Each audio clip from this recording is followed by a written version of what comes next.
नमस्कार, Haribhoomi news bulletin में आपका स्वागत है। आज 4 मई 2025 को वैशाख माह के शुक्ल पक्ष की सप्तमी तिथि है। राहु काल शाम 5:21 से 7 बजे तक रहेगा। हरियाणा में आज मौसम परिवर्तनशील रहने की संभावना है। दो पश्चिमी विक्षोभ के आंशिक प्रभाव के बीच बीच में आंशिक बादल, हल्की से मध्यम गति की हवाएं चल सकती हैं। राज्य के ज्यादातर हिस्सों में कहीं कहीं बूंदाबांदी व हल्की बारिश की भी संभावना है, जिससे तापमान में गिरावट रहेगी। अब नजर डालते हैं आज के प्रमुख हेडलाइंस पर। भारत ने पाकिस्तान से आयात पर पूरी तरह से रोक लगाई। डाक व बंदरगाह सेवा भी निरस्त। पहलगांव हमले के आतंकियों की तलाश में श्रीलंका एयरपोर्ट पर छापेमारी। भारत और पाकिस्तान बढ़ा रहे सेना की ताकत। पाक के मिसाइल परीक्षण का दावा।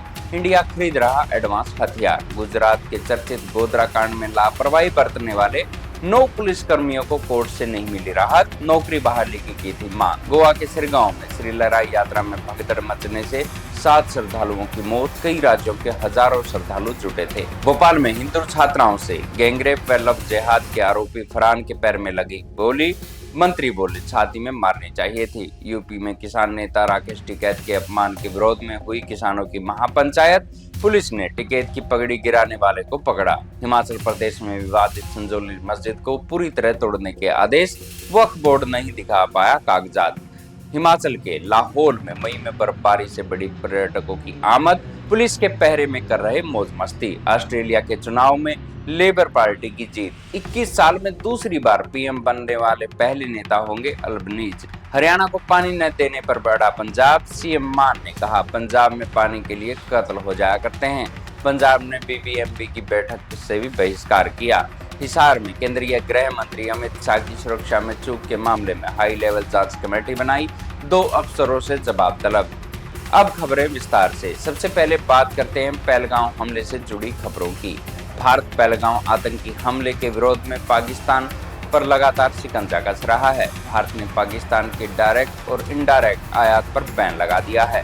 सरकार ने इस फैसले का नोटिफिकेशन भी जारी किया है। इसके साथ ही भारतीय बंदरगाहों पर पाकिस्तानी जहाजों के आने पर भी रोक लगा दी है। बंदरगाह और शिपिंग मिनिस्ट्री ने कहा कि भारतीय जहाज भी पाकिस्तानी बंदरगाहों पर नहीं जाएंगे। भारत ने सभी डाक सेवाएं भी पाकिस्तान के लिए बंद कर दी है। पाकिस्तान से भारत आने वाली सभी कैटेगरी की डाक और पार्सल सेवाओं को बंद कर दिया गया है। ये रोक हवाई और जमीन दोनों रास्तों पर आने वाली डाक पर लागू होगी। इससे पहले भारत सरकार ने भड़काऊ और भ्रामक सामग्री फैला रहे कई पाकिस्तानी यूट्यूब चैनलों और सोशल मीडिया अकाउंट्स को बैन कर दिया था। वहीं पहलगांव हमले के आतंकियों की खोज में श्रीलंका के कोलंबो इंटरनेशनल एयरपोर्ट पर शनिवार को सर्च ऑपरेशन चलाया गया। भारतीय एजेंसियों के इनपुट के बाद ये कार्रवाई की गई। इनपुट मिला था कि पहलगांव आतंकी हमले से जुड़ी 6 संदिग्ध चेन्नई से श्रीलंकन एयरलाइंस की उड़ान से कोलंबो पहुंचे हैं। एजेंसियों को इनके प्लेन में सवार होने की सूचना मिली थी। इस सूचना के बाद श्रीलंका पुलिस, एयरफोर्स और एयरपोर्ट सुरक्षा बलों ने मिलकर एयरपोर्ट परिसर में तलाशी अभियान शुरू किया। वहीं पहलगांव के बायसन घाटी में आतंकी हमले के केस में जम्मू कश्मीर पुलिस ने 75 लोगों को पब्लिक सेफ्टी एक्ट के तहत गिरफ्तार किया है। ये बात सामने आ रही है कि आतंकियों के साथ कुछ स्थानीय लोग भी मिले हुए थे। एनआईए ने भी अपनी जांच का दायरा बढ़ा दिया है। सर्च ऑपरेशन को साउथ कश्मीर से आगे जम्मू कश्मीर के चेनाब और पीर पंजाल रेंज तक कर दिया गया है। इससे पुंछ और राजौरी इलाकों को भी शामिल किया गया है। इन इलाकों में सर्च ऑपरेशन अब शुरू हो गया है। ये माना जा रहा है कि आतंकी हमले के 11 दिन बाद संदिग्ध अब साउथ कश्मीर के अलावा दूसरे इलाकों में भी छुपे हो सकते हैं। अब बात करते हैं पहलगांव हमले के बाद बने हालात की। सीमा पर तनाव के बीच भारत और पाकिस्तान दोनों ही लगातार अपनी सेना की ताकत बढ़ा रहे हैं।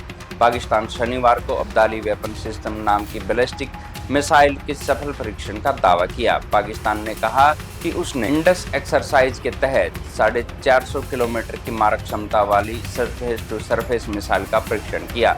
ये मिसाइल 500 से 700 किलोग्राम तक न्यूक्लियर एंड कन्वेंशनल हथियार ले जा सकती है। भारत की बात करें तो देश के मध्य प्रदेश में जबलपुर और महाराष्ट्र के चंद्रपुर में ऑर्डिनेंस फैक्ट्री के कर्मचारियों की छुट्टियां रद्द कर दी गई है। मैनेजमेंट ने कर्मचारियों से कहा है कि ये मुश्किल वक्त है। राष्ट्रीय सुरक्षा को देखते हुए काम नहीं रुकना चाहिए। वहीं भारतीय सेना ने दुश्मन के ड्रोन और हेलीकॉप्टर और लड़ाकू विमानों को गिराने के लिए कंधों पर रखकर चलाए जाने वाले एयर डिफेंस सिस्टम खरीदने की प्रक्रिया शुरू कर दी है। रक्षा अधिकारियों के अनुसार ये सिस्टम मेक इन इंडिया के तहत खरीदे जाएंगे। सेना ने इस सिस्टम के लिए टेंडर जारी कर दिया है। इसमें 48 लॉन्चर और 85 मिसाइलें और उससे जुड़ा जरूरी उपकरण शामिल है। अब खबर गुजरात के गोधरा कांड की। 23 साल बाद गुजरात हाई कोर्ट ने साबरमती एक्सप्रेस में गश्त में लापरवाही के लिए 9 रेलवे पुलिस कर्मियों की नौकरी से हटाने का फैसला कायम रखा है। हाई कोर्ट के जस्टिस वेवी नानावटी ने पुलिस कर्मियों की याचिका खारिज करते हुए कहा, यदि याचिकाकर्ता पुलिसकर्मी साबरमती एक्सप्रेस ट्रेन में अपनी ड्यूटी कर रहे होते तो गोधरा त्रासदी को रोका जा सकता था। आवेदकों ने अपने कर्तव्यों और जिम्मेदारियों के प्रति घोर लापरवाही बरती। याचिकाकर्ता उस समय रेलवे पुलिस में कार्यरत थे। इन्हें 27 फरवरी 2002 को साबरमती एक्सप्रेस में गश्त की जिम्मेदारी दी गई थी, लेकिन चूंकि ये ट्रेन चूक गए थे इसलिए वे दूसरी ट्रेन से अहमदाबाद जल्दी पहुंच गए। इस दिन गोधरा में साबरमती एक्सप्रेस के S6 कोच में आग लगा दी गई थी, जिससे अयोध्या से लौट रहे कार सेवकों सहित 59 यात्रियों की मौत हो गई थी। इस घटना के बाद पूरे गुजरात में सांप्रदायिक दंगे भड़क उठे और 2 महीने तक जारी रहे। अब लव जिहाद से जुड़ी एक बड़ी खबर भोपाल से। भोपाल में हिंदू छात्राओं से लव जिहाद और गैंगरेप के मुख्य आरोपी फरहान को पुलिस की गोली लगी है। बताया जा रहा है कि उसने सब इंस्पेक्टर से पिस्टल छीनने की कोशिश की। इस बीच छीना झपटी में गोली चल गई जो फरहान के पैर में लगी। इस मामले में मंत्री विश्वास सारंग ने कहा कि ऐसे अपराधियों को पैर में नहीं छाती में गोली मारनी चाहिए थी।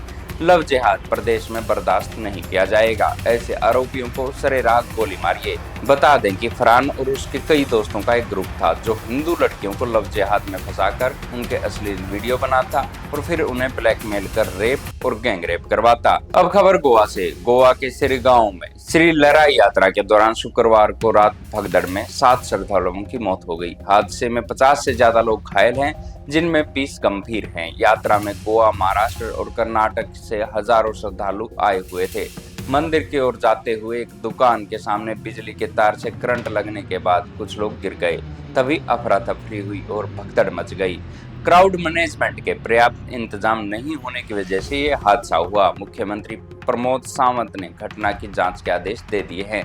अब खबर हिमाचल प्रदेश से। हिमाचल प्रदेश में विवादित संजौली मस्जिद को शिमला नगर निगम आयुक्त ने पूरी तरह से तोड़ने के आदेश दे दिए हैं। शनिवार को निगम आयुक्त भूपेंद्र अत्री ने मस्जिद को गैर कानूनी बताते हुए निचली 2 मंजिलें भी हटाने को कहा है। इस मामले में वक्फ बोर्ड और निगम की अदालत में मस्जिद की जमीन पर मालिकाना हक के कागज को पेश नहीं कर पाया। मस्जिद का नक्शा और किसी भी तरह की NOC भी मस्जिद कमेटी के पास नहीं है, जबकि वक्फ बोर्ड लंबे समय तक जमीन पर मालिकाना हक का दावा कर रहा है। मस्जिद के ऊपर 3 मंजिलों को तोड़ने के आदेश निगम आयुक्त बीते 5 अक्टूबर को दे चुके हैं। इसके बाद से मस्जिद को तोड़ने का काम चल रहा था। ताजा आदेश के बाद अब संजौली में रिहायशी इलाकों में बनी मस्जिद को पूरी तरह से हटाना होगा। अब हिमाचल में पर्यटकों से जुड़ी खबर। हिमाचल प्रदेश के लाहौल स्पीति जिले के प्रसिद्ध पर्यटन स्थल जिंग बार में ताजा बर्फबारी हुई। मई महीने में जहां मैदानी इलाकों में तापमान लगातार बढ़ रहा है,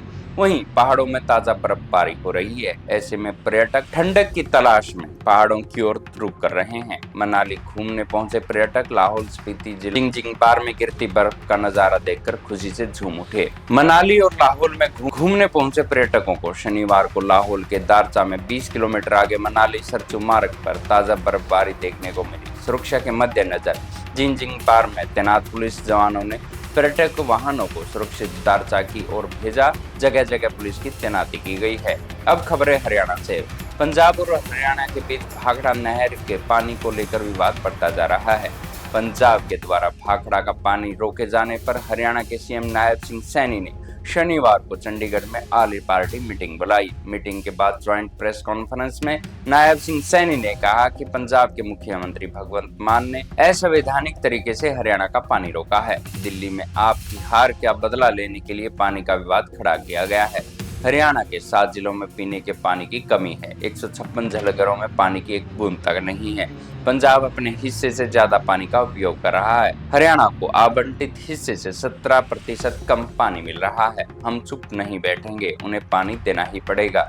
वहीं जालंधर में पंजाब के सीएम भगवंत मान ने कहा, पानी के लिए पंजाब में कत्ल हो जाया करते हैं, इसलिए पंजाब से एक भी बूंद पानी किसी को नहीं दिया जाएगा। उधर भाखड़ा व्यास मैनेजमेंट बोर्ड बीबीएमपी की चंडीगढ़ में हरियाणा, हिमाचल और राजस्थान के अधिकारियों से मीटिंग हुई। पंजाब ने मीटिंग को गैर कानूनी बताते हुए पहले ही शामिल होने से इनकार कर दिया था। मीटिंग में तय हुआ कि बीबीएमपी के चेयरमैन मनोज त्रिपाठी पंजाब सरकार से कोऑर्डिनेट करेंगे। भाखड़ा डैम से पुलिस को हटाने के लिए पंजाब सरकार से बातचीत की जाएगी। इसके बाद पानी रिलीज करने पर चर्चा होगी। अगर पंजाब को पानी की जरूरत होगी तो बीबीएमपी व्यवस्था करेगा। हरियाणा के 8,500 क्यूसेक अतिरिक्त पानी देने के केंद्र सरकार के निर्देश के बाद जल विवाद तेज हो गया है।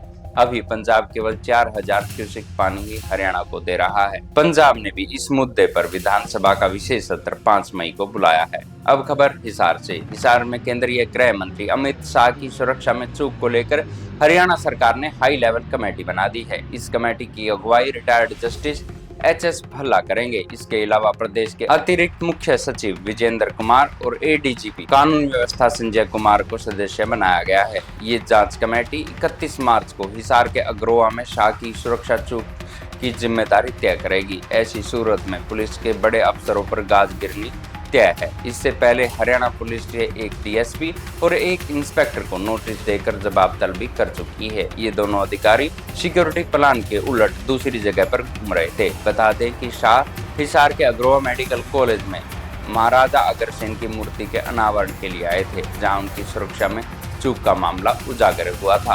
अब बात करते हैं किसान नेता राकेश टिकैत पर हुए हमले की। किसान नेता राकेश टिकैत पर शुक्रवार को मुजफ्फरनगर की रैली के दौरान हुए हमले के विरोध में हरियाणा और यूपी में कई जगह विरोध प्रदर्शन हुए। मुजफ्फरनगर में ये रैली पहलगांव हमले के विरोध में 168 हिंदू संगठनों ने की थी। टिकैत पर हमला उनके भाई के बयान के विरोध में हुआ था, जिसमें उन्होंने कहा था कि पाकिस्तान और भारत के किसान एक ही हैं। अब शनिवार को टिकैत पर हुए हमले के विरोध में मुजफ्फरनगर के जीआईसी ग्राउंड में किसान सम्मान बचाओ महापंचायत हुई। सपा सांसद हरेक मलिक और सपा विधायक अतुल प्रधान ने राकेश टिकैत के सम्मान के लिए उन्हें 51 मीटर कपड़े की पगड़ी पहनाई। ये पगड़ी इसलिए भी पहनाई गई क्योंकि एक दिन पहले ही रैली में कुछ शरारती तत्वों ने राकेश टिकैत की पगड़ी उछाली थी। हालांकि पुलिस ने इस मामले में एक आरोपी सौरभ वर्मा को गिरफ्तार किया है। वर्मा ने सफाई दी थी कि धक्का मुक्की में उसका हाथ टिकैत की पगड़ी को लग गया। वहीं शनिवार को ही रैली में गर्मी के कारण राकेश टिकैत की तबीयत बिगड़ गई। वे बेहोश हो गए। कुछ देर बाद होश आने के बाद वे महापंचायत के लिए रवाना हो गए। महापंचायत में भारतीय किसान यूनियन के अध्यक्ष नरेश टिकैत ने कहा, कल जो हुआ वो दुर्भाग्यपूर्ण था, लेकिन आज हमने एकजुटता के साथ शांति और गरिमा के साथ अपनी बात रखी। किसान अपमान नहीं सहेगा। अंतिम खबर ऑस्ट्रेलिया से। ऑस्ट्रेलिया में लेबर पार्टी दोबारा चुनाव जीत गई। लेबर पार्टी को 89 सीटों पर जीत हासिल हुई। वहीं विपक्षी लिबरल नेशन गठबंधन 36 सीटों पर जीता। चुनाव जीतने के लिए 76 सीटों की जरूरत थी। लेबर पार्टी की जीत से तय हो गया है कि एंथनी अल्बनीज एक बार फिर प्रधानमंत्री बनेंगे। 21 साल में पहली बार ऐसा होगा जब कोई नेता दोबारा पीएम बनेगा। इससे पहले 2004 में लिबरल पार्टी के जॉन हावर्ड लगातार दूसरी बार चुनाव जीते थे। ऐसी ही खबरों से जुड़े रहने के लिए देखते रहिए हरिभूमि टीवी। और अगर खबरों को विस्तार से जानना है तो हरिभूमि अखबार पढ़ें या हरिभूमि की वेबसाइट पर जाएं।